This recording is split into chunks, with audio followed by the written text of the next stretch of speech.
Good evening all of you. Mission institute Prayagraj के official YouTube channel पर आप सबका स्वागत है। हम लोग हिंदी की क्लासेस ले रहे थे। इसमें हम लोगों ने बहुत सारे चैप्टर के कॉन्सेप्ट को डिस्कस किया है और हर एक चैप्टर के लगभग हर एक चैप्टर के प्रैक्टिस को हम लोगों ने देखा है, जिसमें आपके प्रीवियस ईयर के पेपर और कुछ ऐसे संभावित प्रश्न जो आने वाले समय में आपकी परीक्षाओं में पूछे जा सकते हैं, उनकी प्रैक्टिस हम लोगों ने करी है। आज हम लोग जिस टॉपिक की प्रैक्टिस करेंगे वो टॉपिक आपका वोकैब सेक्शन से शब्दकोश वाले भाग से है। टॉपिक का नाम है आपके अनेक शब्दों के लिए एक शब्द। इसी की हम लोग प्रैक्टिस करेंगे। ठीक, चलिए देखते हैं आज की प्रैक्टिस का पहला क्वेश्चन क्या है। कह रहा है अनियमित के लिए उचित वाक्यांश चुनें। अनियमित के लिए उचित वाक्यांश चुनें। और उचित वाक्यांश में आपको चुनना है क्या क्या है आपके ऑप्शन। तो पहला ऑप्शन कह रहा है जिस पर कोई नियंत्रण न हो। ऑप्शन ए कह रहा है जिस पर कोई नियंत्रण न हो। ऑप्शन बी कह रहा है जो नियमानुकूल न हो। और सी कह रहा है जिसके संबंध में कोई निर्णय न हुआ हो। और डी कह रहा है जिसका निवारण न हो सकता हो। जिसका निवारण न हो सकता हो। तो अनियमित के लिए जो सही और सटीक वाक्यांश होगा वो क्या हो जाएगा, जो नियमानुकूल न हो। जो नियमानुकूल नहीं होगा उसे क्या कहा जाएगा, अनियमित। अनियमित। और इसके विपरीत जो नियमानुकूल होगा यानी कि नियम से काम करेगा, उसके लिए शब्द क्या आएगा, तो उसके लिए शब्द प्रयुक्त किया जाएगा नियमित। उसके लिए किस शब्द का प्रयोग किया जाएगा, नियमित। ठीक, अनियमित और नियमित एक दूसरे के क्या होते हैं, विपरीतार्थक यानी कि विलोम शब्द होते हैं। जिस पर कोई नियंत्रण न हो उसके लिए शब्द कौन सा प्रयोग किया जाएगा, तो कहा जाएगा अनियंत्रित। अनियंत्रित। जिस पर कोई नियंत्रण न किया जा सके उसके लिए शब्द जो होगा वो क्या कहलाएगा, अनियंत्रित। जिसके संबंध में कोई निर्णय न हुआ हो। जिसके संबंध में कोई निर्णय न हुआ हो उसके लिए शब्द कौन सा आएगा, अनिर्णित। कौन सा शब्द आएगा, अनिर्णित। ठीक है, तो यहाँ पे सही और सटीक क्या हो जाएगा, ऑप्शन बी। जो नियमानुकूल न हो उसके लिए शब्द कौन सा आएगा, अनियमित। चलिए अगले प्रश्न पे आते हैं। अल्पहारी शब्द के लिए उचित वाक्यांश छांटिए। अल्पहारी जो शब्द है इसके लिए उचित वाक्यांश क्या होगा, और आपके ऑप्शन ए कह रहा है जो कंदमूल खाता हो।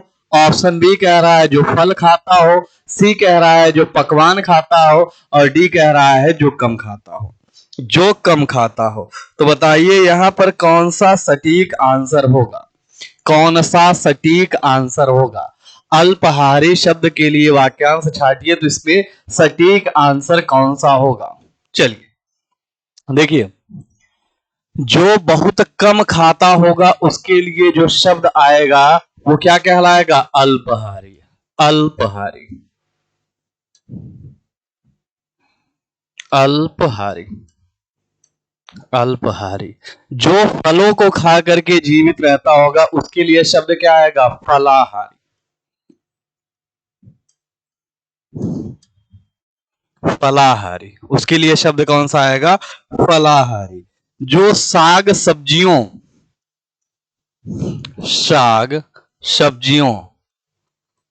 साग सब्जी इत्यादि खा करके जो जीवित रहता होगा उसके लिए जो शब्द आएगा उसके लिए शब्द कौन सा आएगा, शाकाहारी। शाकाहारी। और जो मांस खा करके अपना जीवन यापन करता होगा उसके लिए शब्द कौन सा आएगा, मांसाहारी। तो यहां पर सही और सटीक आंसर कौन सा हो जाएगा, ऑप्शन डी। जो कम खाता हो उसके लिए शब्द कौन सा आएगा, अल्पहारी। चलिए, अदृश्य शब्द का अर्थ है, अदृश्य शब्द का अर्थ है जो दूर हो, जो दिखाई दे, जो दिखाई न दे, दूर दिखने वाला। दूर दिखने वाला। कौन सा सटीक आंसर होगा, फटाफट से आप आंसर करें, जल्दी से आंसर बताएं, इसमें से कौन सा सटीक आंसर होगा। तो अदृश्य जो शब्द है इसका अर्थ क्या कहा, क्या होगा, जो दिखाई न दे। जो दिखाई न दे उसके लिए कौन सा शब्द आएगा? अदृश्य। उसके लिए शब्द कौन सा आएगा? अदृश्य। जो दूर जो दिखाई न दे उसके लिए शब्द कौन सा आएगा? अदृश्य। अदृश्य। चलिए, क्या कहा जा रहा है? जिसे जीता न जा सके के लिए एक शब्द क्या आएगा? जिसे जीता न जा सके इसके लिए, इस वाक्यांश के लिए एक शब्द कौन सा आएगा? कौन सा शब्द आएगा? तो देखिए, जिसे जीता न जा सके उसके लिए जो शब्द आएगा वो क्या आएगा?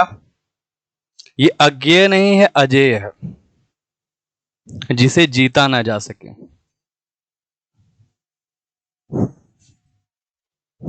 अजेय। अजेय कहिए चाहे अजय कहिए, बात एक ही है। ठीक, तो उसे क्या कहा जाएगा? अजेय। अज्ञेय नहीं कहा जाएगा। ठीक। अमर क्या होता है? जिसे जिसे पर मृत्यु का कोई प्रभाव न पड़े या जिसकी कभी मृत्यु न हो उसे क्या कहेंगे? अमर। वीर किसे कहा जाएगा? जो बहुत बहादुरी से कोई कार्य करता होगा उसे क्या कहा जाएगा? वीर कहा जाएगा। अजात शत्रु कौन होगा? जिसने अपने सभी शत्रुओं को जीत लिया होगा उसे क्या कहा जाएगा? अजात शत्रु। अपने सभी शत्रुओं को जीतने वाले को क्या कहा जाएगा? अजात शत्रु। चलिए, अभिज्ञ शब्द का अर्थ है न जानने वाला, जानने वाला, कम जानने वाला। बताइएगा, बहुत ही अच्छा क्वेश्चन है कि अभिज्ञ जो शब्द है इसका अर्थ क्या होगा? क्या होगा? न जानने वाला, जानने वाला या फिर कम जानने वाला? जानने वाला या फिर कम जानने वाला? कम जानने वाला। कम जानने वाला। देखिए, यहां पे ये जो अभिज्ञ शब्द आया है तो अभिज्ञ शब्द का अर्थ क्या हो जाएगा? जानने वाला। जानने वाले के लिए किस शब्द का प्रयोग किया जाएगा? अभिज्ञ। कम जानने वाले के लिए किस शब्द का प्रयोग किया जाएगा? अल्पज्ञ। अल्पज्ञ। न जानने वाले के लिए किस शब्द का प्रयोग किया जाएगा? अनभिज्ञ। अनभिज्ञ। अनभिज्ञ। और जानने वाले के लिए किस शब्द का प्रयोग किया जाएगा? अभिज्ञ। अभिज्ञ। ठीक, अभिज्ञ। चल, अगले क्वेश्चन पे आते हैं। अंत्यज शब्द के लिए सही वाक्यांश है अंडे से पैदा होने वाला, किसी के अंतर से उत्पन्न, अपने सगे संबंधियों को छोड़ देने वाला, तथा कथित निम्न जाति में जन्म लेने वाला। बताइएगा, अंत्यज शब्द के लिए सही वाक्यांश कौन सा होगा? बहुत ही अच्छा क्वेश्चन है। बताइए, अंत्यज के लिए सही वाक्यांश शब्द कौन सा होगा?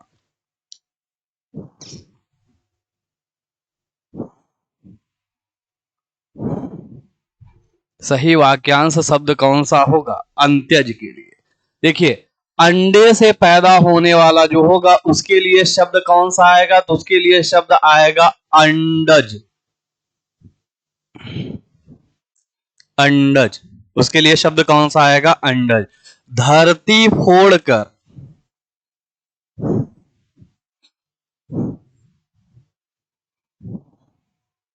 धरती फोड़कर कर उत्पन्न,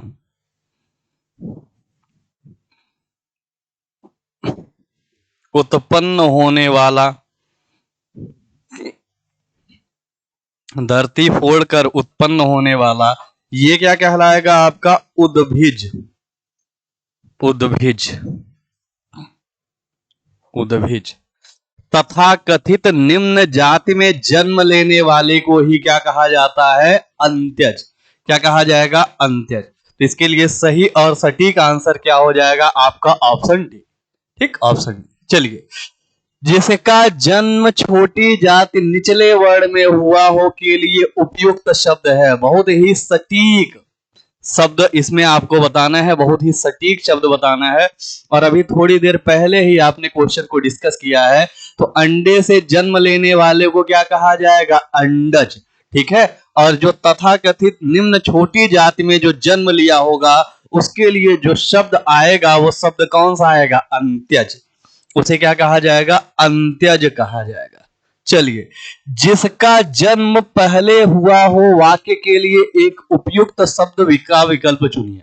क्या कहा जाएगा? उसे अग्रज कहा जाएगा, ज्येष्ठ कहा जाएगा, वरिष्ठ कहा जाएगा या श्रेष्ठ कहा जाएगा? ज्येष्ठ कहा जाएगा, वरिष्ठ कहा जाएगा, श्रेष्ठ कहा जाएगा या अग्रज कहा जाएगा? जिसका जन्म पहले हुआ हो। आंसर करिए आप सब। देखिए इस पूरी प्रैक्टिस को आप एक टेस्ट की तरह लीजिए, टाइम लीजिए और टाइम लेकर के आंसर करने का प्रयास करिए। चलिए बताइएगा उसे क्या कहा जाएगा, क्या कहा जाएगा? देखिए जिसका जन्म पहले हुआ हो, जिसका जन्म पहले हुआ हो उसके लिए शब्द कौन सा आएगा? अग्रज आएगा। अग्रज, अग्रज का मतलब होता है आगे जन्म लेने वाला। आगे जन्म लेने वाले का मतलब क्या होता है? पहले जन्म लेने वाला। ज्येष्ठ का अर्थ क्या होता है? बड़ा।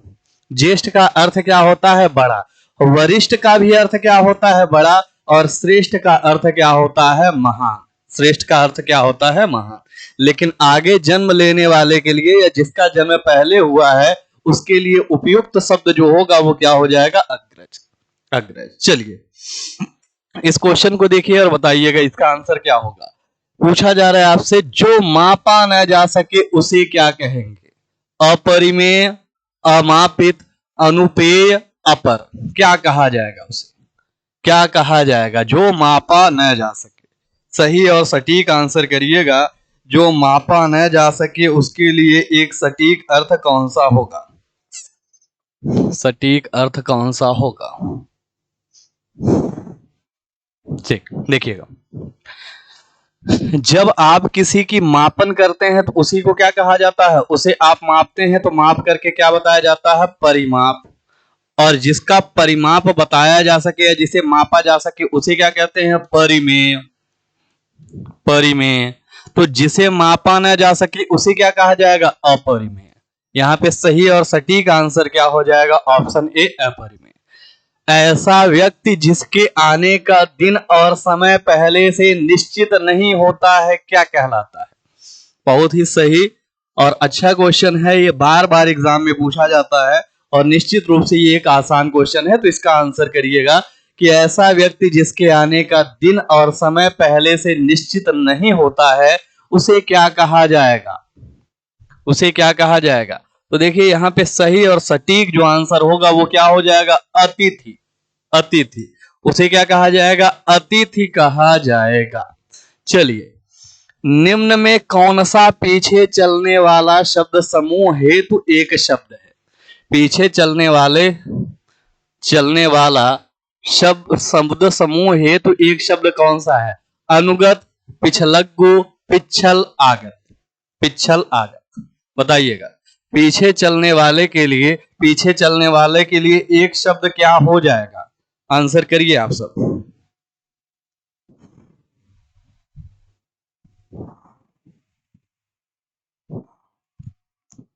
चलिए देखिए यहाँ पे जो सही और सटीक आंसर होगा वो क्या हो जाएगा? अनुगत। क्या हो जाएगा? अनुगत। अनुगत। चलिए जो कभी बूढ़ा न हो उपयुक्त शब्द बताइए। जो कभी बूढ़ा न हो उसके लिए उपयुक्त शब्द कौन सा होगा?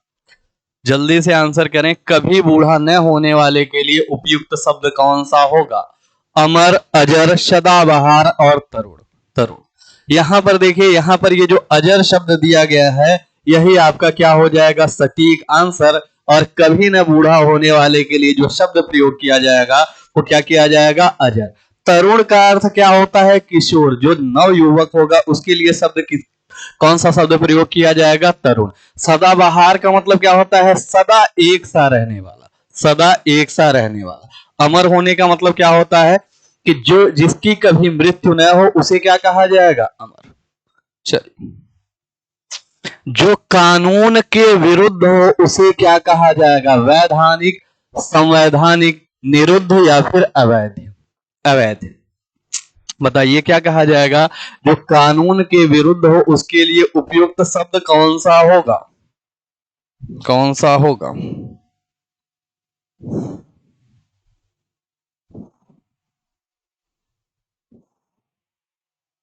देखिए जो कानून के विरुद्ध होगा, जो भी कानून के विरुद्ध होगा उसके लिए सही और सटीक शब्द क्या आ जाएगा? अवैध। उसके लिए सही और सटीक शब्द क्या आ जाएगा? अवैध। संविधान के अधीन जो चीजें होंगी उसे क्या कहा जाएगा? संवैधानिक। उसे क्या कहा जाएगा? संवैधानिक।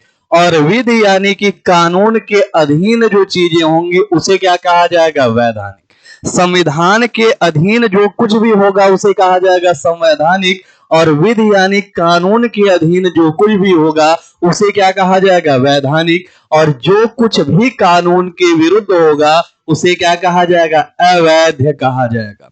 उसे क्या कहा जाएगा? अवैध कहा जाएगा। चलिए, जिसके बराबर कोई न हो, जिसके बराबर कोई न हो, बताइए इसके लिए सही और सटीक शब्द क्या आएगा?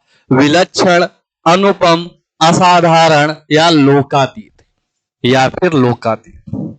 आंसर करें आप सब।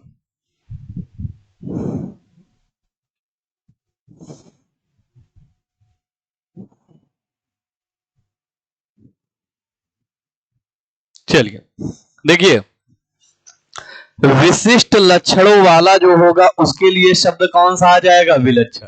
विशिष्ट लक्षणों वाला। जिसके बराबर कोई न हो उसके लिए शब्द कौन सा आएगा? अनुपम। उसके लिए कौन सा शब्द आएगा? अनुपम। जो साधारण न हो उसके लिए शब्द कौन सा आएगा? असाधारण। उसके लिए शब्द कौन सा आएगा? असाधारण। चलिए, जिसके पास कुछ भी न हो उसके लिए शब्द कौन सा आएगा? जिसके पास कुछ भी न हो उसके लिए उपयुक्त शब्द कौन सा होगा? आंसर करें आप सब। जिसके पास कुछ भी न हो उसके लिए उपयुक्त शब्द कौन सा होगा? कौन सा उपयुक्त शब्द होगा? जिसके पास कुछ भी न हो उसके लिए उपयुक्त शब्द कौन सा होगा? यहां पे सटीक आंसर हो जाएगा आपका अकिंचन। क्या हो जाएगा? अकिंचन। चलिए, विशिष्ट अवसर पर विशिष्ट लोगों के समक्ष दिया गया विद्वतापूर्ण भाषण क्या कहलाता है? संभाषण, अभिभाषण, अपभाषण या अनुभाषण। क्या कहलाएगा? संभाषण, अभिभाषण, अपभाषण या अनुभाषण। आंसर करें आप सब। आंसर करें। देखिए, विशिष्ट समय पर विशिष्ट लोगों के समक्ष दिया गया विद्वतापूर्ण जो भाषण होता है उसे क्या कहा जाएगा? अभिभाषण। उसे किस नाम से जाना जाएगा? तो उसे कहा जाएगा अभिभाषण। वो क्या कहलाएगा? आपका अभिभाषण कहलाएगा। आदि से अंत तक, आदि से अंत तक इसके लिए एक शब्द क्या होगा? आदि से अंत तक के लिए एक शब्द क्या होगा? क्या होगा? आदि, दिगंत, अंतिम। आदि का मतलब क्या होता है? प्रारंभ यानी कि शुरुआत। अंतिम का मतलब समाप्ति। इसके लिए जो उपयुक्त शब्द होगा एक शब्द, वो क्या हो जाएगा? आद्योपांत। शब्द क्या सटीक हो जाएगा? आद्योपांत। आद्योपांत। चलिए, जिसकी आशा न की गई हो, जिसकी आशा न की गई हो उसके लिए शब्द क्या होगा? प्रत्याशा, अप्रत्याशित, आशातीत, अप्रत्याशा। अप्रत्याशा। बताइएगा। जिसकी आशा न की गई हो उसके लिए एक शब्द क्या आएगा? तो उसके लिए उपयुक्त और एक शब्द जो होगा वो क्या कहलाएगा? अप्रत्याशित। इंग्लिश में इसी को कहते हैं अनएक्सपेक्टेड। ठीक, इंग्लिश में इसी को क्या कहा जाता है? अनएक्सपेक्टेड। चलिए, जिस पर आक्रमण किया गया हो वाक्यांश के लिए शब्द चुने। क्या हो जाएगा? आक्रमण, आक्रामक, आक्रांत या आत्मघाती। आक्रमण, आक्रामक, आक्रांत या फिर आत्मघाती। क्या सही और सटीक आंसर होगा? चलिए ध्यान से देखिए, जिस पर भी कोई आक्रमण किया गया होगा उसे क्या कहा जाएगा? उसे कहा जाएगा आक्रांत। उसे क्या कहा जाएगा? आक्रांत। आक्रमण करने वाले को क्या कहा जाता है? आक्रांता। उसे क्या कहा जाता है? आक्रांता। आक्रांता। चलिए,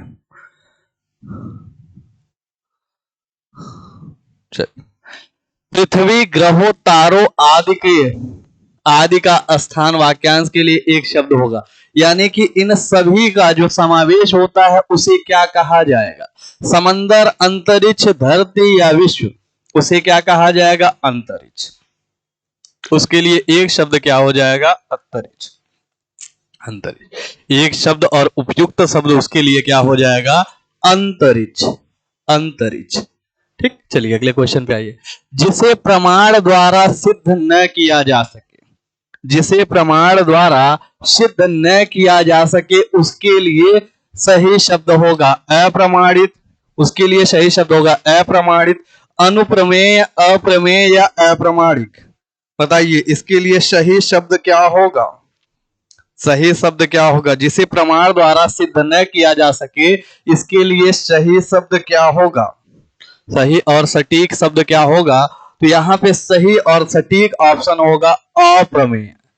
जिसे प्रमाण द्वारा सिद्ध न किया जा सके उसे क्या कहा जाएगा? अप्रमेय। जैसे आप लोग गणित में पढ़ते हैं, प्रमेय पढ़ते हैं, तो कोई भी जो प्रमेय होता है उसके द्वारा क्या किया जाता है? उस फार्मूले, उस सूत्र को प्रूव किया जाता है उस प्रमेय के द्वारा।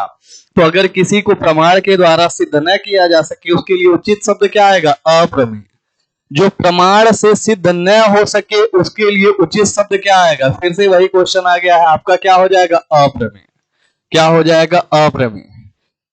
जिसका शत्रु पैदा न हुआ हो उसके लिए शब्द क्या आएगा? अशत्रु, शत्रुहीन या निशत्रु या अजात शत्रु? बताइएगा उसके लिए उचित शब्द कौन सा होगा?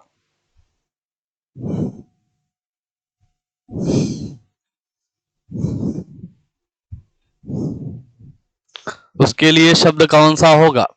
देखिए यहां पर जो सही शब्द बैठेगा वो शब्द क्या हो जाएगा? अजात शत्रु।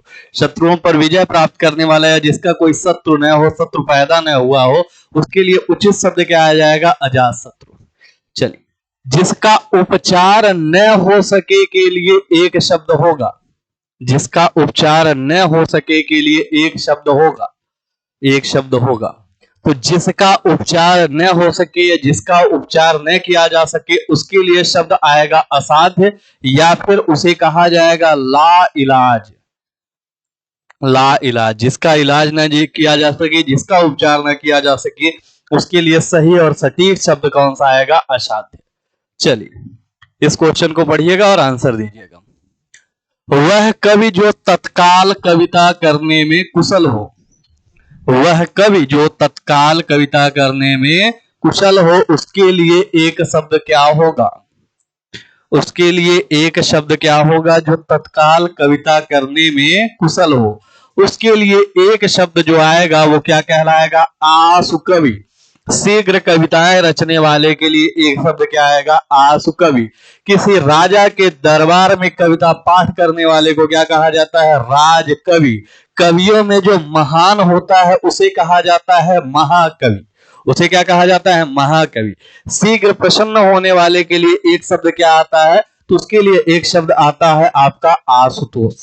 ठीक, तो ये आज की प्रैक्टिस के 25 क्वेश्चन थे। आज की प्रैक्टिस के ये 25 क्वेश्चन थे जिनको हमने डिस्कस किया। आगे ये क्रम चलता रहेगा, आपकी प्रैक्टिस लगातार चलती रहेगी। आप लोग निरंतर प्रैक्टिस करते रहें और अपनी चीजों को इंप्रूव करते रहें। बढ़िया से तैयारी में अपनी तैयारी करते रहें और अपनी चीजों को इंप्रूव करते रहें। प्रैक्टिस के साथ अपने हर एक विषय पर जो आपकी पकड़ है, ग्रिप है, उसे एकदम मजबूत बनाइए ताकि वैकेंसी आने के बाद आपको कुछ सोचना न रहे, वैकेंसी में आपका एक सीट फिक्स हो जाए। चलिए आज के लिए इतना ही, कल फिर मुलाकात होगी। तब तक के लिए जय हिंद, जय भारत।